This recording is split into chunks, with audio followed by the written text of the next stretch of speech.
আল্লাহ রাসূল সাল্লাল্লাহু আলাইহি ওয়াসাল্লাম আয়াতুল কুরসি পড়ে ফু দিতেন নিজের গায়ে। সূরা ইখলাস, সূরা ফালাক, সূরা নাস তিন কুল পড়ে ফু দিতেন। সূরা ফাতিহা পড়ে ফু দিতেন। এগুলো পড়ে হাত দুটো মিলাবেন, হাতে ফু দিয়ে মাথা থেকে পা পর্যন্ত মাসাই করবেন। It's a protection from your Lord. জিন ভূতের আসর, ব্ল্যাক ম্যাজিক, জাদু টোনা, বান মারা, জাদু ঝাড়ু যাই হোক, এগুলো কিন্তু মারে, বান মারে, জাদু টোনা করে, ব্ল্যাক ম্যাজিক করে। এগুলো থেকে আমাদের সোনামণিদেরকে আমরা প্রোটেকশন করাবো কিভাবে? ওদেরকে শিখাই দিব। সূরা ফাতিহা পড়ে, আয়াতুল কুরসি পড়ে, তিন কুল পড়ে তুমি হাতের মধ্যে ফু দিবা। ফু দিয়ে মাথা থেকে পা পর্যন্ত তুমি নিজেই মাসেহ করবা। তোমাকে প্রোটেকশন দিবে কে? আল্লাহ রাসূল সাল্লাল্লাহু আলাইহি ওয়াসাল্লাম বলেছেন, মান ক্বারাআ আয়াতাল কুরসি দুবুরা কুল্লি সালাতিন মাকতুবাতিন লাম ইয়ামনা'হু মিন দুখুলিল জান্নাতি ইল্লাল মাউত।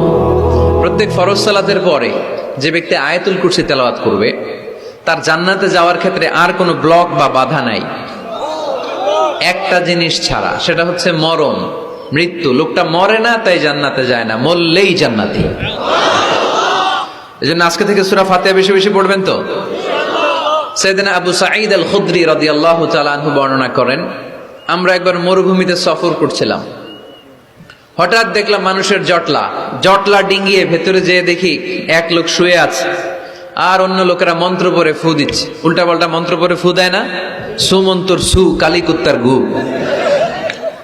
আমরা ছোটবেলায় শুনতাম বাচ্চারা এরকম ছুমন্তর ছুমন্তর ছুমন্তর ছু, কালিকুত্তার। তো এগুলো পড়ে ওরা মন্ত্র পড়তো। তো উনি যে দেখলেন কি কি মন্ত্র পড়ে এই লোককে ফু দিচ্ছে, উনি বললেন কি হয়েছে? সবাই বলল, আমাদের নেতা সাইয়্যিদুল হাই, হাইমানি গোত্র, এই গোত্রের নেতা সাপ কামড় দিয়েছে, বিষে এমন নীলাভ হয়েছে, দেহ মনে হয় মারা যাবে। কি করা যাবে? তোমরা কি কোনো রুকিয়া ঝাড়ফুঁক জানো? উনি বললেন জানি। তাহলে আসো একটু ঝাড়ফুঁক করো। উনি বলল শর্ত আছে, আমাদেরকে ছাগল দিতে হবে, এক পাল ছাগল। আরেক বর্ণনায় এসেছে 30টারও অধিক ছাগল। সবাই বলল, আমাদের নেতা, এর যদি কিছু হয়ে যায় আমরা নেতৃত্ব শূন্য হয়ে যাব, ছাগল লাগুক আর ওট লাগুক, তুমি আসো। বাড়ি বাড়ি যে ছাগল এনে, ছাগল রেডি। সাইয়েদনা আবু সাঈদ আল খুদরি রাদিয়াল্লাহু তাআলা আনহু পড়তে আরম্ভ করলেন, আলহামদুলিল্লাহি রাব্বিল আলামিন আর রহমানির রহিম মালিকি ইয়াউমিদ্দিন ইয়্যাকা না'বুদু ওয়া ইয়্যাকা নাস্তাঈন اهدنا الصراط المستقيم صراط الذين أنعمت عليهم غير المغضوب عليهم ولا الضالين। পড়েন আমিন। উনি এটা পড়ে ফু দিলেন। ফু দিতে দেরি, মুহূর্তের মধ্যে সোয়া লোকটা বসে গিয়েছে। আবার ফু দিছে, এবার দাঁড়ায় গেছে। আরেকবার ফু দিছে, হাঁটতে শুরু করছে, একেবারে সুস্থ। সবাই তো অবাক, টাসকি খেয়ে গেছে। আবু সাঈদ আল খুদরি রাদিয়াল্লাহু আনহু বলে, টাসকি পরে খাও, আগে ছাগল দাও। কারণ ছাগল দেওয়ার কন্ডিশন ছিল না। ওরা ছাগল নিয়ে আসছে। সাইয়েদনা আবু সাঈদ আল খুদরি রাদিয়াল্লাহু তাআলা আনহু আনন্দে এবার ছাগল নিয়ে সাহাবাদেরকে নিয়ে রওনা। পথিমধ্যে লেগেছে প্রচন্ড ক্ষুধা।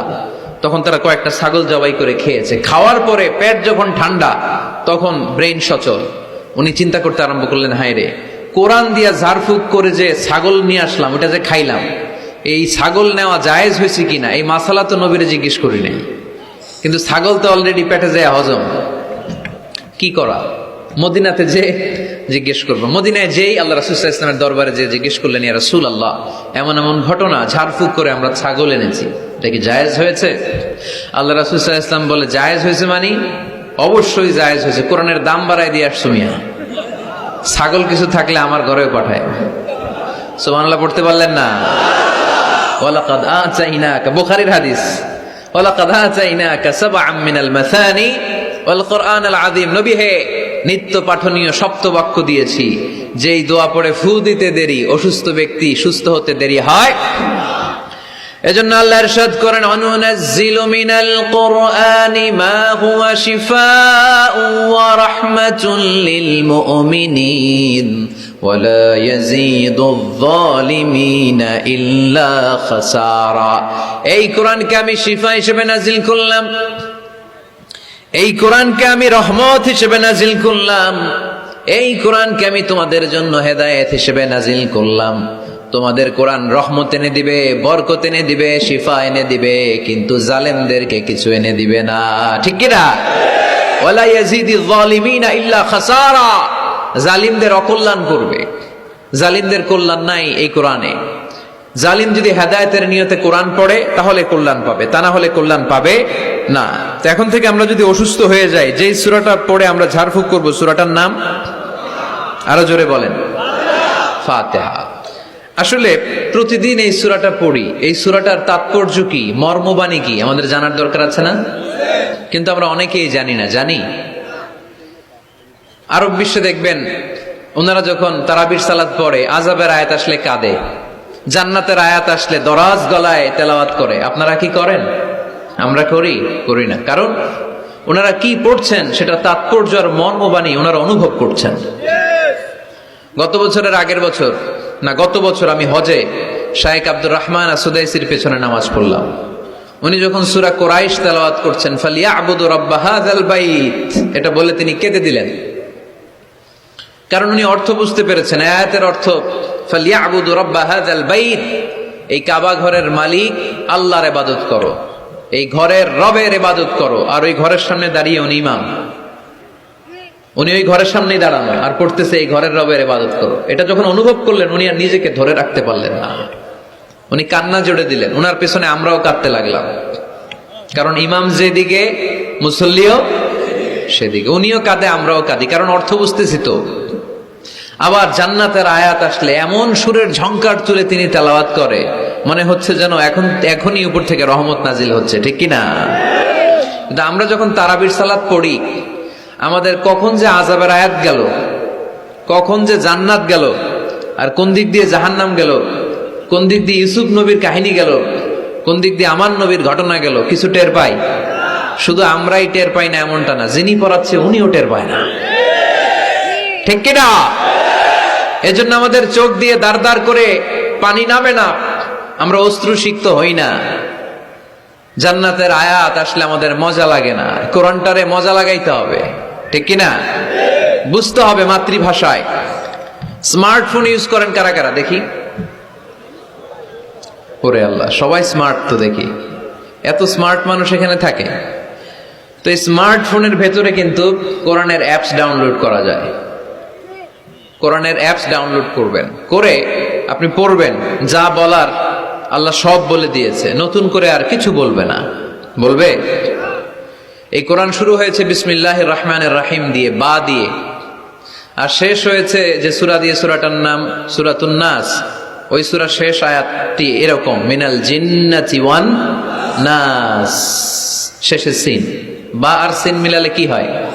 বাস। এবার বাসে চড়ে কিশোরগঞ্জ শহর যাবেন? এই বাস কি ওই বাস না, এই বাস মানে যথেষ্ট, বাস মানে এনাফ, সাফিসিয়েন্ট। মাঝে মাঝে এরকম হয়, আমরা খাচ্ছি, আমাদের পাতে খাইতে পারি না, আরো তুলে দেয়, কারণ হুজুর একদিন পাইছে, খাওয়াই আজকে মাইরা ফেলবে।